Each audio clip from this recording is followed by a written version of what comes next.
pagtawaran at murang bilihin, there's only one place that comes to mind, and that's Divisoria.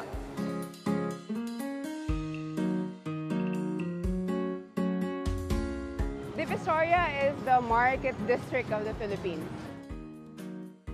Ang Divisoria started during the Spanish era, nung yung mga non-Christianized priests were not allowed to do trading in the walled city. Dito sila nagsimula hanggang ngayon. Dating Divisoria sa bagong mukha ng Divisoria, malayo, malaki na yung improvement. Nagkaroon na siya ng kalakaran, kaayusan.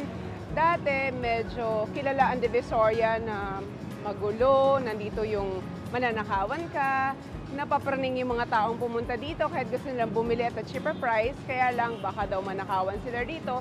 Pero ngayon, nabawasan yun because of the city government's Manila's effort na yung police visibility, the traffic assistance, yung DPS rin para sa kalinisan, lahat na lang yata full force nandito na. So, ang laki ng pagbabago. Even the vendors are organized.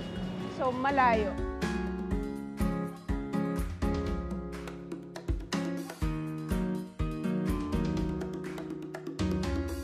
Makikita nyo rito sa Divisoria, gamit sa bahay, school supplies, personal na gamit.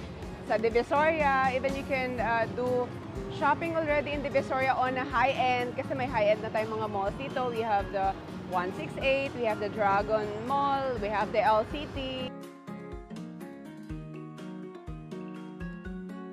The best time to go Divisoria, anytime, at 24/7. Mamimili ka na lang kung kailan mo gusto. Gusto mo ba nang makipagsiksikan, makipagbunuan sa traffic, or gusto mo ta-timing ka. So ikaw mo naman ang may hawak ng time mo.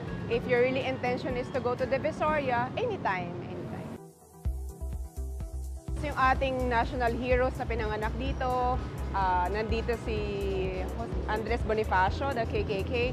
Also the La Liga Filipina, yung park sila nandito rin. Yun na nga kasi dati hindi napapansin yun. Lately, nung ino-organize namin lahat ng commemoration sa Manila Tourism, nakita namin na yung mga parks na kino-commemorate namin dito sa Divisoria, the La Liga Filipina. Ang City Government of Manila, palagi kami tumatanggap ng educational tours. Halos every other day from Luzon, Visayas, Mindanao, students, others, or government officials, ang una-unang hinihingi palagi kung pwede silang papuntahin ng Divisoria. So of course, we have to accompany them. Kung kailangan nila kami, nandyan lang kami. But then again, meron niya kami mga tour na parang si-set aside nilang pumunta sa ibang lugar sa Manila kasi gusto nilang priority sa Divisoria.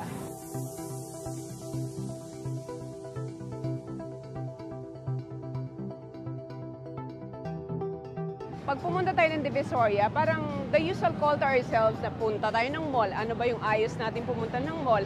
Ano bang bitbit natin pag pumunta ng high-end mall? Siguro pag pumunta ka ng Divisoria, as you are, kung gusto mo naman na kahit nakapambahay ka, yun ang forma mo, get up mo, wala namang restrictions doon.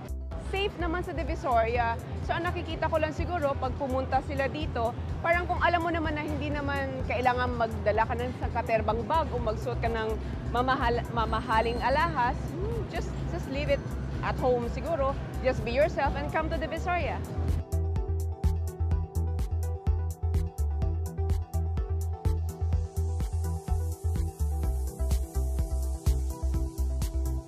Nag-e-event na kami sa Divisoria. Talagang lahat ng mga events ng City Government of Manila, hindi pwedeng walang nangyayari sa Divisoria. Mapa-historical man yan, mapa-special events man yan, ini-involve namin because this is where the City Government of Manila and the private sector's partnership is coming in. Kaya safe, it is safe.